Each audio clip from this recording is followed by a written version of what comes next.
So I'm Kate O'Reilly, and my talk is called Border Control, Framing the Atypical Body.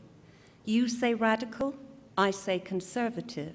You say inclusive, I say subversive. As Holger said, I'm currently a fellow at Freie University's International Research Center, Interweaving Performance Cultures, where I'm reflecting on my work between disability culture and the so-called mainstream.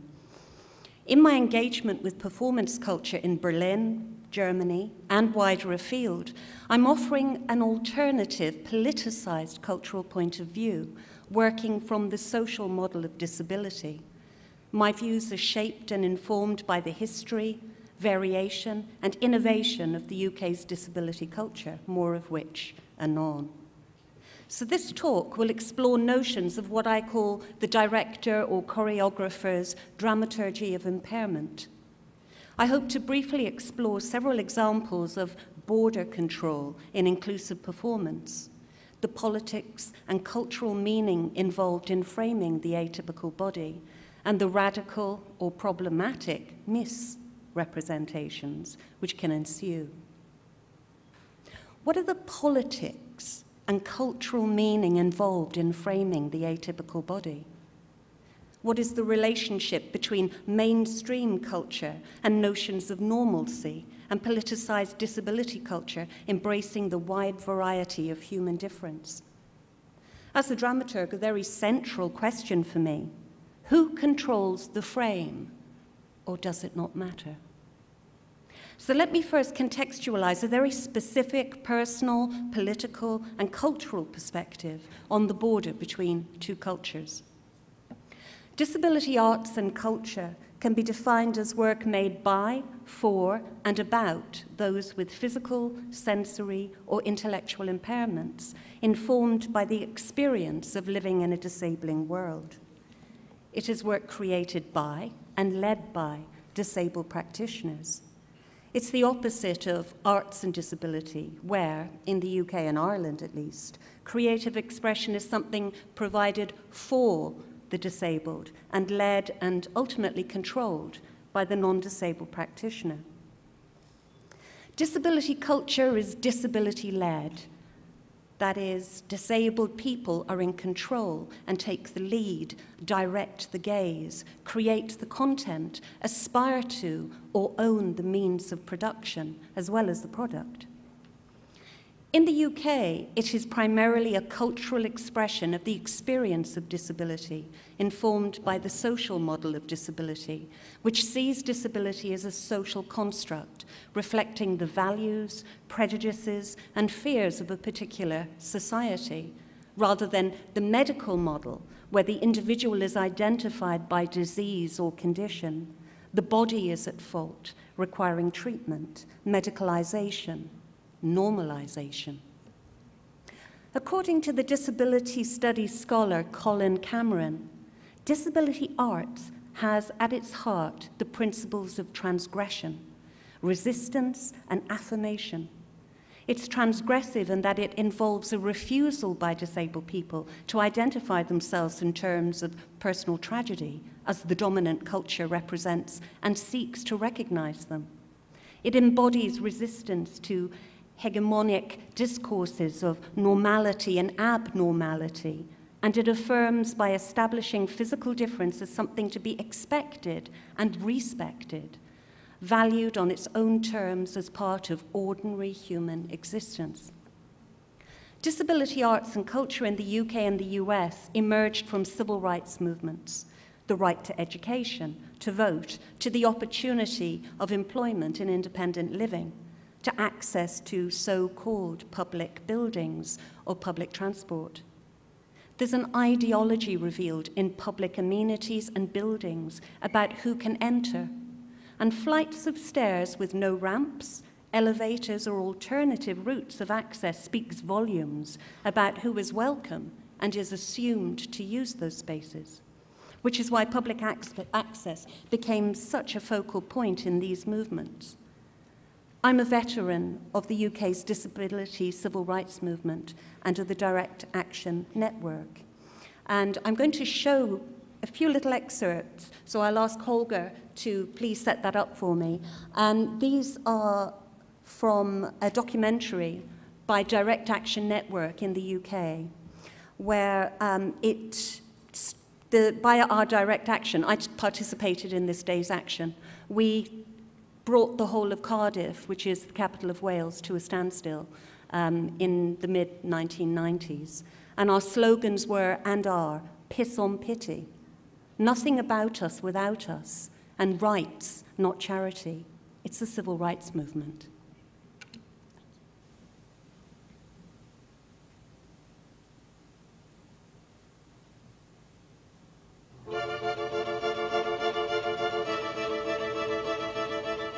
Dan was a piece of history waiting to happen, because we, that is, disabled people, are denied the most basic human and civil rights. We cannot get mainstream education, we cannot get jobs. Many of us cannot even vote because polling stations are often not accessible.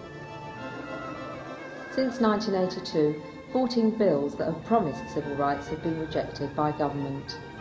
The situation is so desperate that we formed DAN, the Direct Action Network of Disabled People. The proposed legislation of this government only advises against discrimination. It can't and won't work. These are extracts from Dan's diary of 1995. It's been a busy year.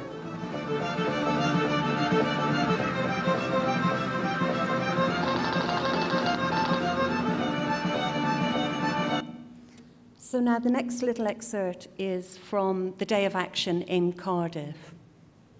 What do we want? When do we want that?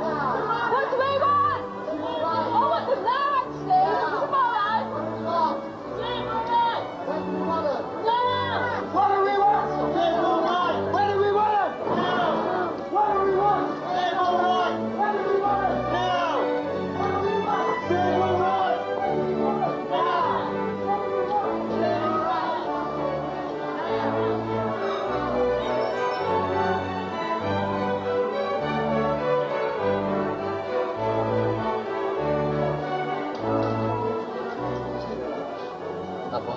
On the 125s with racing pigeons before now. Yeah, covering racing pigeons, I think it stinks. Still costs me the same price.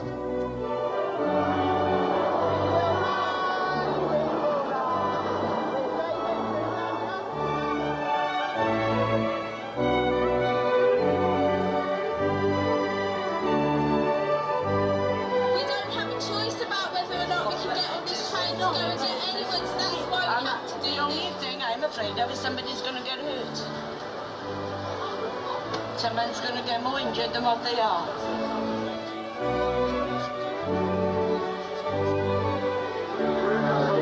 Making arrest. Can you advise Cardiff Central?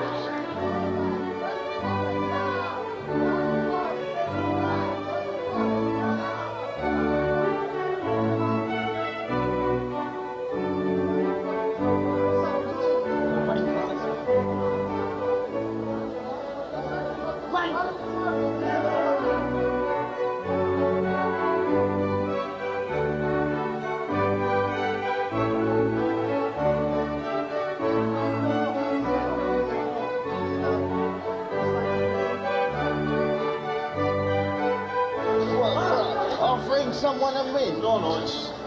There we are. Are you all right? I'm being ejected. Am I being arrested? No, ejected. I'm being ejected, but not arrested. Oh, you're right. I think so. No, he's not been arrested, no, I think. He's not arrested.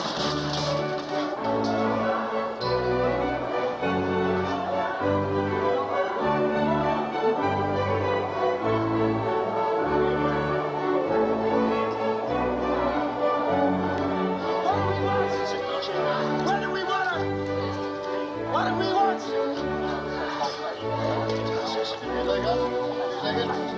do we want?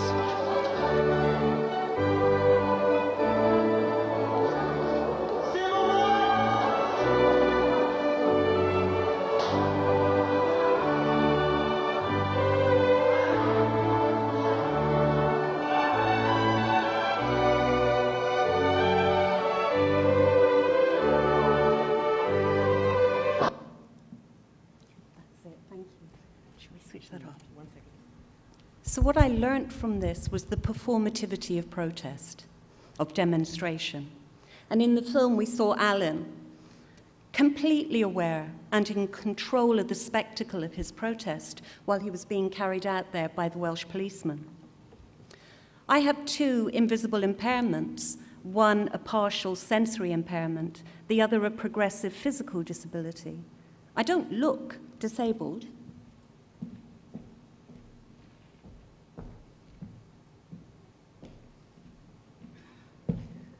But I identify proudly as disabled. I can pass as non-disabled. But my friends and many of the theatre practitioners I collaborate with have atypical embodiment. Their differences are performance, what the dancer choreographer Bill Shannon calls the condition approaching. His impairment arrives 10 minutes before he, the man, the artist, does. Or as disability academic Carrie Sandell says, lived experience of disability is always already performative. Indeed, many of us with disabilities understand our disabilities as performance, not in an aesthetic or theoretical sense, but as an actual mode of living in the world. As an example, here is the late writer and performer John Beluso. Any time I get on a public bus, I feel like it's a moment of theatre. I'm lifted, the stage is moving up, and I enter, and people are along the sides, and they're turning and looking, and I make my entrance. It's theatre, and I have to perform. And I feel like we as disabled people are constantly on stage, and we're constantly performing. This impacts on UK disability culture, which was born of the streets, in demos, at sit-ins, in the understanding of the spectacle the atypical body can create, the power of that, especially when we have the lens, we control the frame, we as disabled people are met as equals and protagonists of our own lives, not as victims, villains, the feared, the pitied, or treated as children, denied our civil rights. Much of the preconceptions and attitudes to disability in the Western dramatic canon, as well as in life, exhibit, I feel, the long cultural and linguistic practice of assigning meaning to the impaired body. We have been a metaphor for tragedy, loss, mortality, the human condition. Disability is used as a dramaturgical device to serve plot, characterization, meaning, and theme. It always signifies symbolic meaning beyond the corporeal reality of the impairment itself. The atypical body is not neutral. How it is presented and framed is of vital importance, for as Mitchell and Schneider point out, bodily difference can be experienced as exotic spectacle, and so reinforce negative notions of bodily difference. They claim that often the non-disabled viewer of the disabled body is rooted in notions of how far the disabled dancer appears to bridge the distance or overcome their impairment. There is sometimes a suggestion in the hype and material around a dance performance that merely by putting the atypical body on stage, this is radical or a political act. Yet the context within which these bodies are framed can be problematic. As Mitchell and Schneider point out, there is a risk of a kind of Orientalism, and narratives surrounding these dancers and performers are often tragic but brave, inspirational. They're just like us. Hey, they too can contribute. And so actually revealing the inferior status given to the dancer and the presence and oppression of normalcy. Sarah Watley argues that the viewer attends to dance that is performed by disabled performers differently. Their critical framework is not the same as that which might be applied to performance by non-disabled dancers. Catherine Long, a disabled dancer in the US group GIMP, claims performing allows her to take control. She says, "When I'm performing on stage, I'm inviting people to look at me, and I'm controlling that looking. When I'm out on the street, I'm not inviting people to look at me, but they do anyway. So this, performing puts me in a bit more of a control situation where I might then try and encourage people to look at themselves and look at the way they look at different bodies and their own body. GIMP is part of Heidi Latsky Dance, whose organizational vision states all bodies are recognized as viable, fascinating, and expressive instruments. Difference is upheld, not feared. Although the work is integrated, utilizing disabled and non-disabled practitioners, there is never the threat of exotic spectacle owing to the ideology at the heart of the company, but also the fact that disabled performers themselves, in Catherine Long's phrase, are controlling that looking. Certain work can assume that putting a disabled body on stage is in itself a radical political act. From my disability perspective, I would argue this isn't the case. Whether it is politicized or not depends upon the dramaturgy of the body, that is, how atypical bodies are contextualized, framed, utilized. I want to give now one example from my own work in theatre of a political dramaturgical framing device where the atypical body assumes control of the stage, the space, the gaze, and prompts an audience to question their normative gaze. I made Peeling for Grey Eye Theatre Company, arguably the foremost company of theatre practitioners with sensory and physical impairments in Europe, back in 2002. I knew who I would be working with in advance, and I also knew how a mainstream culture, which gives little value to human variation, might perceive or read the body of performer Sophie Partridge, my lead. So I'll ask Holger if you would, thank you. Holger will bring up an image from the show. Sophie Partridge is a phenomenal performer and a very small person who uses a very large electric wheelchair. In Peeling, she played the part of Coral, an actor playing part of the chorus in a postmodern production of The Trojan Women Then and Now. The meta-theatrical game we play is this huge production is happening around the chorus, but as they're disabled and the stage is inaccessible, they're basically shoved at the back behind the scenery, unlit on stage, waiting for their cue. And as the play develops, the women shed layers of their clothes, peeling themselves until they're in underwear. I wanted to reveal these transgressive bodies, which then, in 2002, were seldom on view, not so much so now.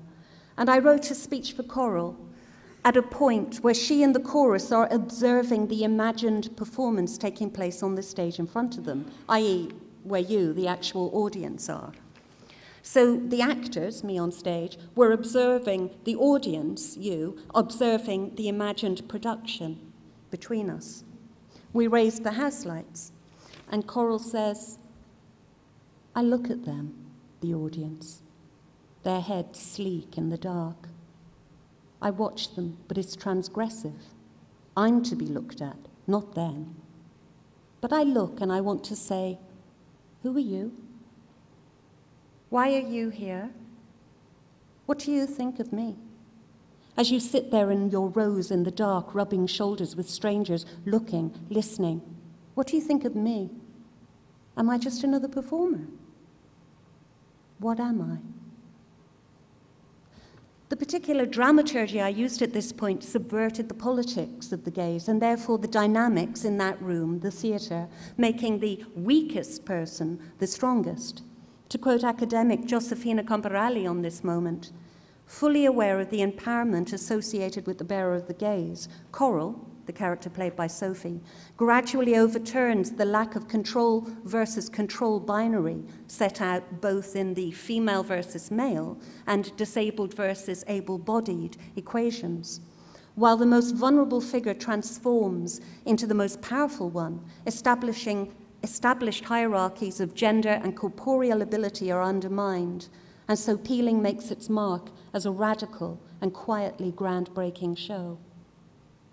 So that was one example of a willful, considered alternative dramaturgy informed by a disability perspective, and one where I'm focusing very much on the live dynamic, the interaction between the spectacle and the spectator. As Carrie Sandel realized, As a performer, I learned that my impairment always signified no matter what role I was playing, which is why consideration of the power relationship is essential, and also the intention of the outside eye or eyes.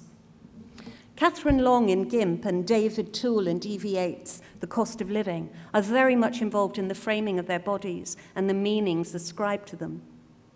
Having worked with David Toole recently on In Water I'm Weightless, my performance text produced by National Theatre Wales and choreographed by the late, great Nigel Charnock, part of the Cultural Olympiad celebrating the 2012 London Olympics and Paralympics, I know he is acutely aware of how he is represented on stage and consistently challenges and subverts how his body may be read by those less attuned or comfortable with the atypical body, by the insistence that it is ordinary.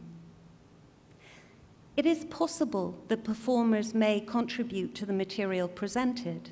They may create all of the content, but that doesn't mean that the power dynamic is equal or the work is disability-led. If material is presented or controlled through a normative lens, working from the medical model of disability, identifying the individual by medical diagnosis and seeing the body at fault, from my own personal perspective, this becomes problematic. From a mainstream, normative point of view, disability, it's a bit edgy. It's got a bit sexy lately. And it's perhaps the last taboo. And of late, it's been fashionable for people to work with disabled performers, which can be frustrating for those who have been working, usually invisibly, in this sector for decades. Too often, I've seen work led by those new to the context, which purports to be challenging and radical in its revelation of the hidden or forbidden atypical body. But I believe such work can merely replicate existing representations of impairment, be that physical or intellectual, and so reaffirm rather than subvert or challenge notions of normalcy and the status quo. When the controlling frame is always the non-disabled one, despite how much the performers enjoy their work, contribute to the content, or reveal their opinions, we, the audience, are always being invited to look in through the frame at the other, as if at a curiosity, the exotic spectacle Mitchell and Schneider warned us about. So, in a final example of a choreographer's dramaturgy of impairment, I want to consider the border control of disabled theatre, Jérôme Bell's collaboration with Theatre Hora, a Zurich-based company of learning disabled performers, from the specific political and disability perspective I've been discussing over the last 20 minutes. The work in many ways reconstructs that first encounter between Jérôme Bell and the actors of Theatre Hora, presented in Swiss German and English, with the translator on stage, who also plays the part of a sort of stage manager, introducing the elements of the performance and inviting the actors on, or the performers, on and off the stage. Of making the piece, Bell says on his website, "I've always thought that the audience should identify with me, that they should relive the different stages of the work I've done. The pieces are always the chronological story of the work I've developed alone or with the performers. The audience should therefore go through the same emotional and intellectual stages that I myself went through during the research. They follow the experience and then draw the conclusions they want."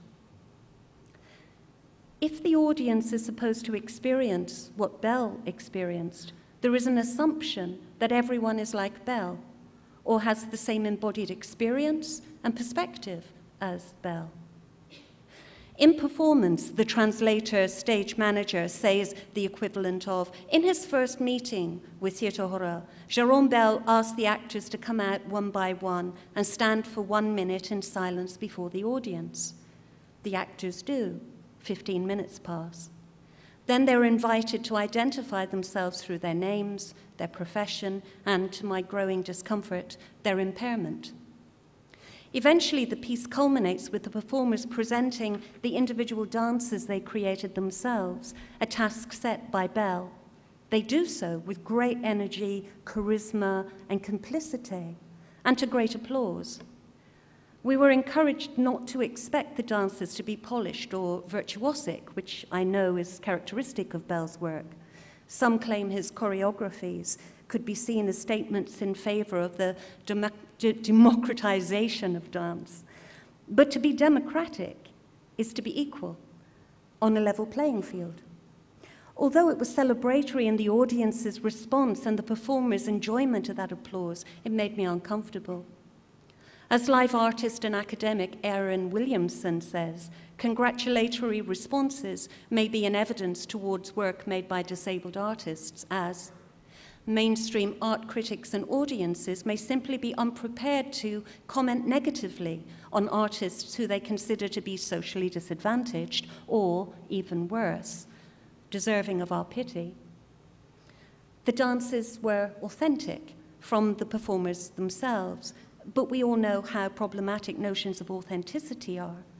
And why have such a leading and celebrated choreographer unless there will be a collaboration or an exchange? In this context, from my specific politicized perspective, it fetishizes the amateur. As the impaired body is not neutral, when presented through the lens of normalization, a frame rigidly established by the controlling role and mediator of the translator stage manager, such spectacle becomes problematic. To someone with even a basic knowledge of European history of disability, freak shows, and asylum performances, this is very uneasy viewing. Bell maintains, people with learning disabilities have no representation, and there are very few discourses about them. They don't exist in the public domain either. They're excluded from society. The gap between the majority and this minority is unfathomable. There's a partition there which is intolerable. One of the challenges for me is to make the community these actors represent more visible, to show that these undervalued actors can enrich experimental theatre, that their uniqueness is full of promise for theatre and dance, just as their humanity should be for society in general. From within a disability perspective, this is naive, uninformed, patronizing, and incorrect, cited completely within the contexts of the normative. The assertion people with learning disabilities have no representation and there are very few discourses about them would be news to the 7 specialist academic journals through the medium of English alone in existence, plus the academic courses and manifold published research and scholarship in the area of disability studies and disability performance studies worldwide. There is an embarrassment of riches internationally in integrated and learning disabled companies. The superb back-to-back from Australia, Theatre Horror itself, Rambazamba and Theatre Tikva in Berlin. And in the UK, there are over 20 professional theatre and dance companies employing or led by those with intellectual impairments. The internationally acclaimed Oscar Bright runs film festivals and makes and teaches filmmaking.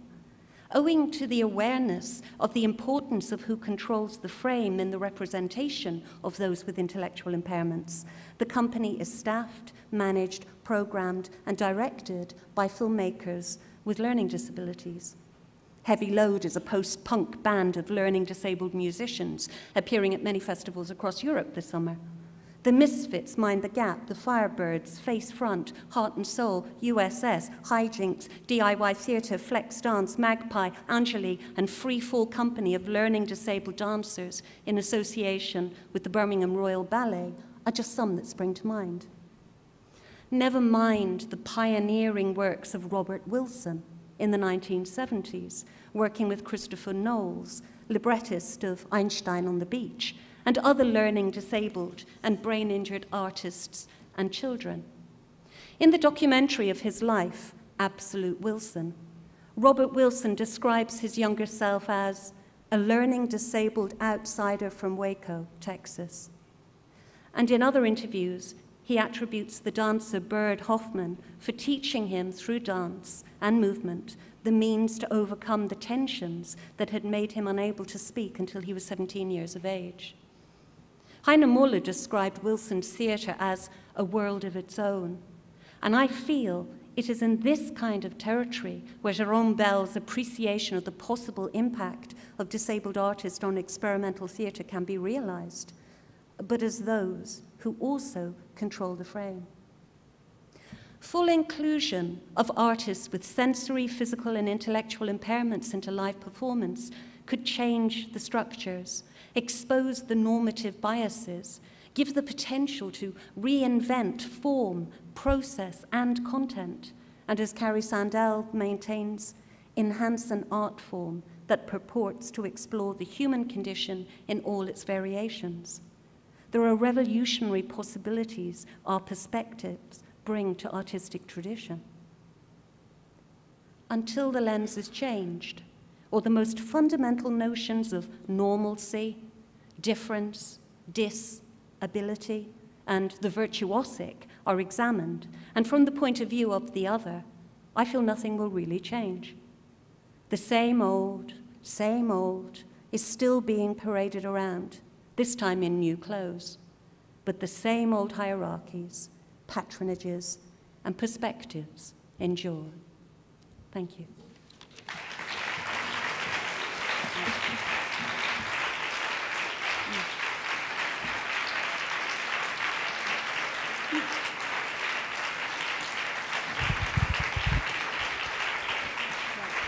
Thank you. I would personally like to know how you see the in English language or in Britain, how you see the change maybe in language, if it reflects or doesn't reflect a change in the way disability culture is acknowledged in the British society or not. If Do you mean also in the phrases that we use and in what the terms maybe, that's yeah. kind of that Yeah. are circulating, Yes. and in this, yeah. I think in all places there is an anxiety about what is the correct political term to use.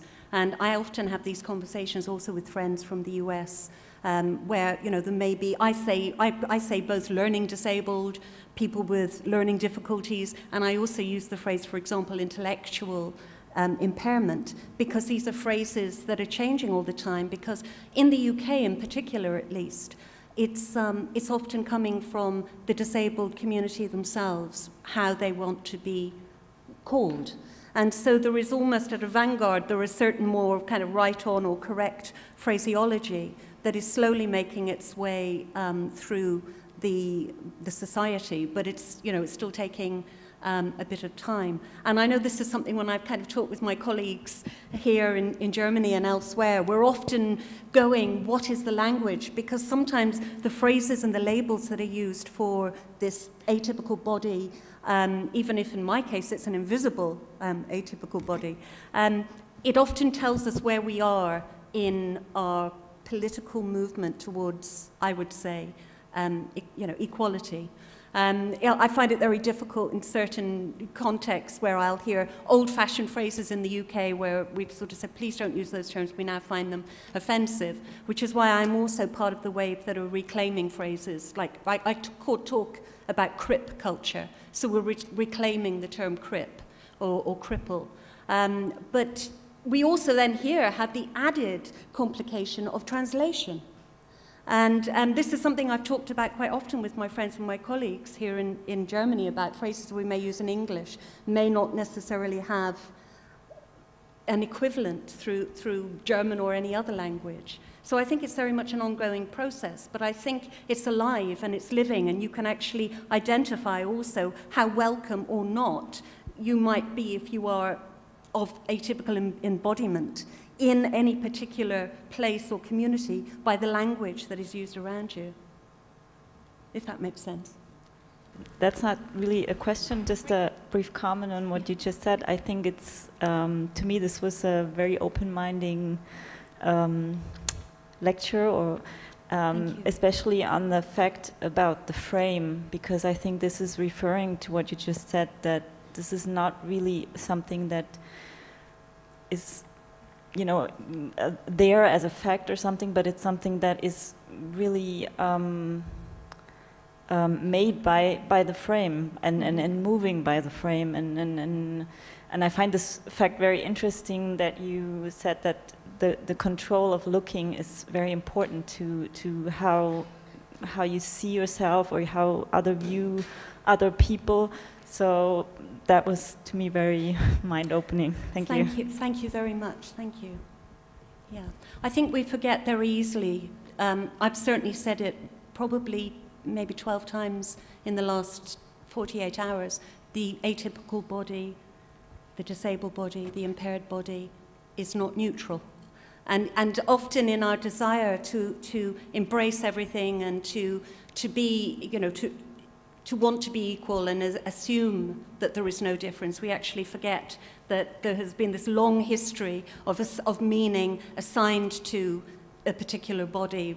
This is the same across, of course, as we know, across race as well and other areas of identity. And it's useful to remind ourselves because sometimes we can easily forget. It's not neutral. Yeah.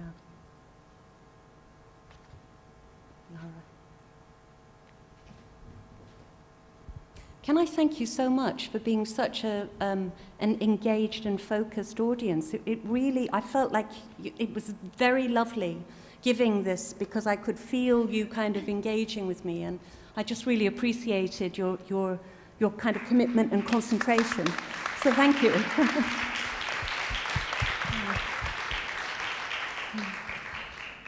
Yeah, thank you, Katie, also for your great lecture and new ideas about Jérôme Bell's piece and Theater Hora's actors. I have the feeling, while I'm working at Rambazamba Theatre, that the disability culture is not yet in the state like it is in the UK, and actually that there is not such or not that much like a so-called disability culture, like where people with different impairments get together and are like a culture. They reclaim to be a culture together, like you described in your lecture. And I think it's actually starting that there is something growing or a process where people get together and say, yes, there is like a disability culture, because there's like a disability pride for the first time in Berlin in July. And but when I'm talking with colleagues, we are also asking ourselves, and we are looking for ways how we can change, because I'm in the youth section of this theater and very much in touch with schools. How can we change education methods and ways to get artistic education? Like, I don't know if education is the right word in English, but I mean, to go to, for example, an actor school or a dance school in Germany, there are not so many people with disabilities who look for the access, and also when they do so, like one of the players of Rambazamba, they are sometimes rejected. Can you tell us about the actors you work together with, how their education and how the education system is in the UK? Yes, thank you. That's I mean, I will succinctly, we can talk, this will take a long time, and we can always talk anon about this. In the UK, even though it was a very, I mean, I wanted to show that video, and Holger was very keen to share that with the audience that may not have that knowledge of the kind of power and defiance and transgression politically that was behind disability in the UK. And because our culture grew out of a political movement, it will be very, very different from perhaps something that may happen here.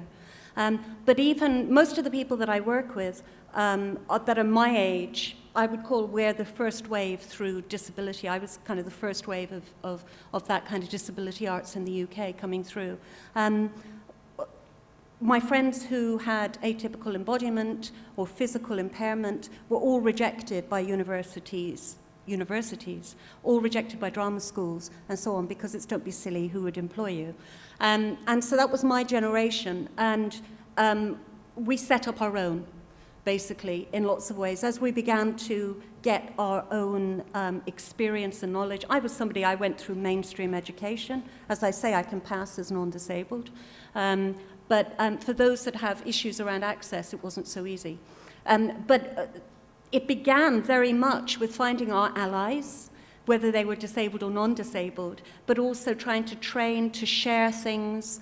And then as we became more experienced, people like Jenny Seeley is the artistic director of Grey Eye Theatre Company. And she and I are very close friends, and we started at the same time as actors in 1986 in Grey Eye. She directed the opening ceremony for the Paralympics in London in 2012. But what Jenny has been doing now as Grey Eye is trying to find the allies within education, within the institution, who might be open to being pioneering, to saying, let's actually find a course, or let's find a route that maybe it's solely to begin with, maybe it's solely for the actors with impairments, or maybe there's a way of integrating so that we're immediately working with non-disabled and disabled people, and we're training and thinking about theatre differently right from the very first moment. Because this is, for me, what's most important and exciting for me about disability arts and culture. Because, rather as I said with Carrie Sandel, if you actually are genuinely having open access and making inclusive work, you're immediately changing the processes, you're immediately changing the dramaturgy, you're immediately changing the content, the hierarchies, everything. And so to do that, you have to do it at a ground level. And what they started doing in the UK is various theatre companies or people who are disabled, who had a certain experience, began to find allies and liaise and then collaborate in creating courses that were specifically for these actors. An organisation that I'm involved with, Disability Arts Cymru, in Wales it's different, there is less opportunity. So this disabled organisation sets up its unusual stage school, where again, we've all basically, we go and I will give classes and other people give classes to try and train people. So even though we're so supposedly, right on and we've got access and equality and all the rest in the UK, it's still in this area that we're also failing. But the deaf community is separate again because deaf community do not identify as disabled. And there have been, for example, at Reading University, there's been a long-standing course there in sign performance, where you're using theatricalized British Sign Language to make performance. But I'll have this longer conversation with you, Laura, another time. But this is basically what the kind of tactic that we've been using in the UK to try and provide those opportunities for these actors.